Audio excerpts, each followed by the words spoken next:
Morning teenager nde tamvani zimene akuti zachitika ku South Africa ku Cape Town pa 22 February. Akuti bambo uyu dzina lake Talent Gono ochokera ku Zimbabwe anapita ku South Africa ndi mkazi wake Lilian ndi mwana wawo amakagwira ntchito amene anthu amakagwirira ntchito ku South Africa.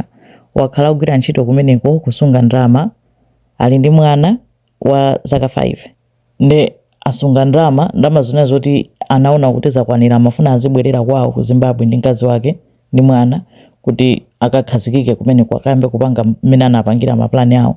Komano anapezeka kuti mkazi wake Lilian anali ndi mimba ndi anaona kuti adikire kaye abwerere ku Zimbabwe mwana akatani mwana akabadwa ndi akhala kudikirira nthawi yonse kuti mwana atani abadwe kaye.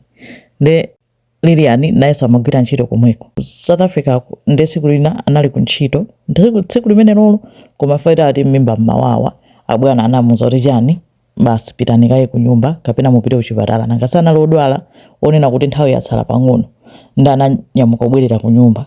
Ali ku nyumba amuna akanamuza kuti tenti nyamungeni tizitani tizipita ku chipatala. Ndati Talent ananyamula chani ananyamula dzikwama doti akupita ku chipatala kuti akazi ake akachire akazi akunyamuka kulowa mgalimoto Talent aja kuti afuna azikayika katundu mgalimoto atungotulukira azibambo achifamba kumpanga ataki Talent uja kumbayabaya ndi mpeni atufuna kumbera anambaya pa chest pa nkumbaya so mmutu nkuthawa.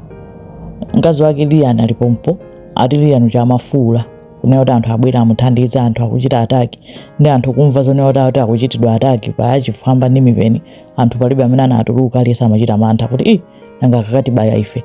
Lilian uja yekha pene paja kulimba na amuna ake athandiza bwanji nayeso masitu kupezeka kuti anaberekera pompo ndi ati mwana ukumabadwa abambo ake nkumatani nkumafa pompo uko mwana akubadwa uko akufa.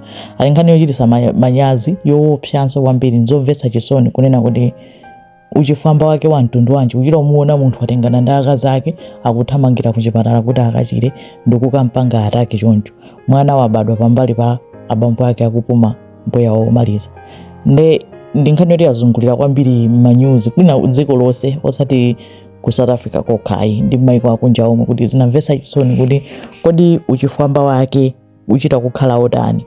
Ndi apapa Lilianiyo wabereka kinaku akupanga plani yokayika maliro ndi mwanaso wina wa zaka 5 zosakhala bwino zokha kuti ndi atanino edi olukubwererako basa nachokako awiri kuti tiyende kagwire ntchito abwererako yekha. Izo ndi zina zakutiko za ku South Africa zomwe zija za uchifamba zosatha zikumwambeni.